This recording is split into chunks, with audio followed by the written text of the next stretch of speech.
Waalaikumsalam. Selamat siang Ibu. Siang juga.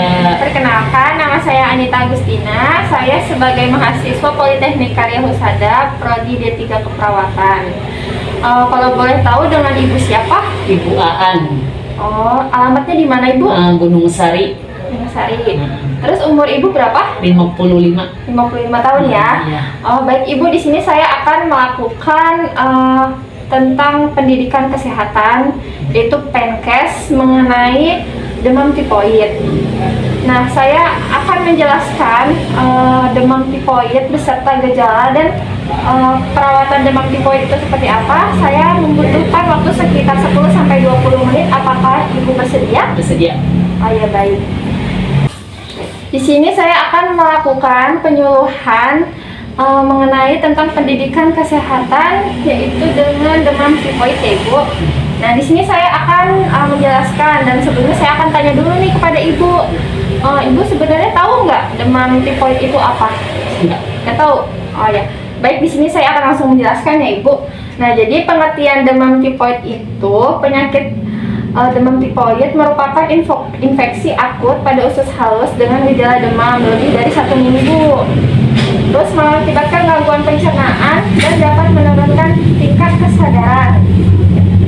Terus di sini ada penyebab demam tipoid ya Ibu. Nah, penyebab demam tipoid itu adalah Salmonella typhi dari spesies Salmonella bakteri. Ini dapat hidup sampai beberapa minggu di alam bebas seperti dalam air, sampah, dan debu. Bakteri ini dapat mati dengan pemanasan suhu 600 derajat Celcius selama 15-20 menit. Terus di sini ada tanda gejala demam tipoidnya ya Ibu.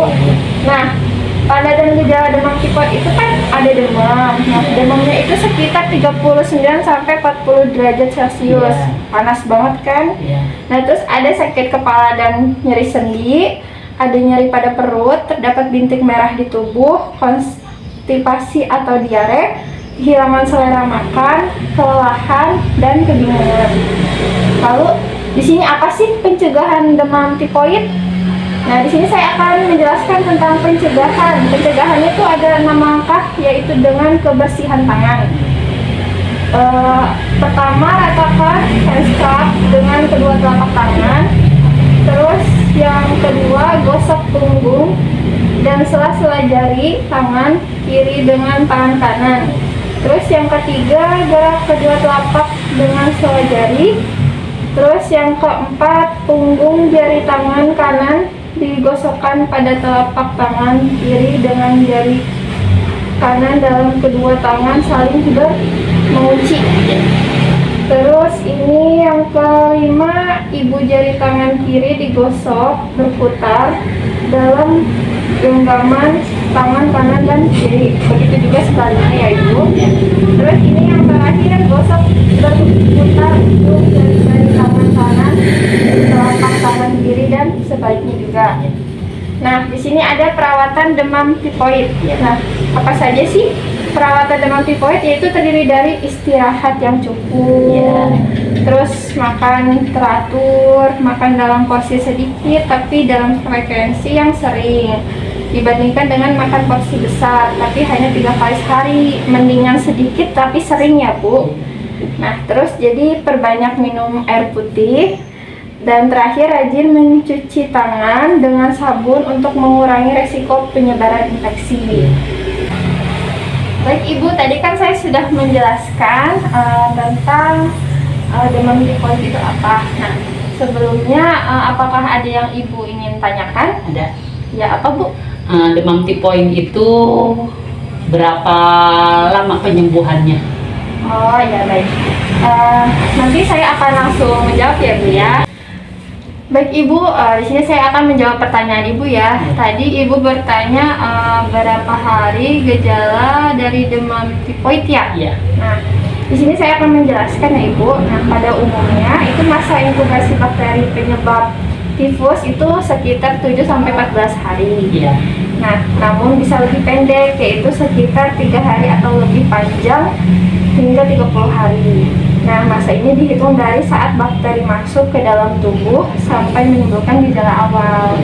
Nah, terus untuk minggu minggu pertama itu gejalanya itu demam yang awalnya itu tidak terlalu tinggi.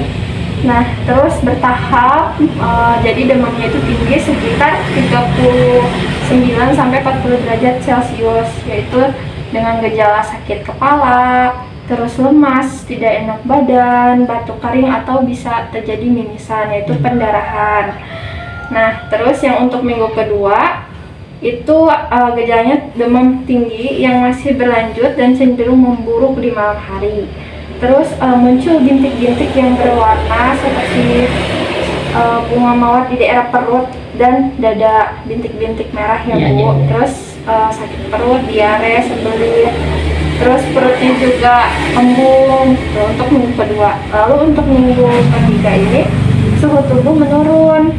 Pada akhir minggu ketiga, jika tidak ditangani, penyakit tipes bisa menyebabkan komplikasi. Nah, komplikasinya itu ya berupa pendarahan di usus, lalu pecahnya juga di usus itu. Jadi terus untuk minggu keempatnya, demam tipoid itu secara berangsur tuh akan turun, namun tetap perlu segera ditangani agar tidak muncul gejala-gejala lain atau menyebabkan komplikasi yang membahayakan nyawa pasien. Baik Ibu, apakah sudah jelas? Jelas. Oh, baik. Bu, tadi kan saya sudah menjawab pertanyaan dari Ibu. Ya. Nah, berikut selanjutnya itu saya akan mengadakan evaluasi ya Bu. Tadi kan saya sudah melakukan penjelasan mengenai penyuluhan demam tipoid. Nah, di sini saya akan melakukan evaluasi tanda dan gejala demam tifoid yang Ibu ketahui itu apa? Boleh Ibu jawab yang Ibu ketahui? Pertama demam, sakit kepala, sakit perut, bintik-bintik merah di badan, diare, nggak nafsu makan, kelelahan, terus pusing. Oh iya, baik, betul ya Ibu ya. Berarti Ibu sudah mengerti kan ya, sudah mengerti yang saya jelaskan mengenai tentang pendidikan kesehatan mengenai demam tipoid. Nah, terus baik Ibu, terima kasih ya Ibu waktunya untuk memberikan waktu kepada saya untuk menjelaskan tentang penyuluhan pendidikan kesehatan mengenai demam tipoid. Sama-sama. Apabila saya ada yang salah kata atau ada banyak kekurangannya, saya mohon maaf ya Ibu. Terima kasih atas waktunya. Sama-sama. Saya pamit undur diri. Assalamualaikum warahmatullahi wabarakatuh. Waalaikumsalam warahmatullahi wabarakatuh. Nah.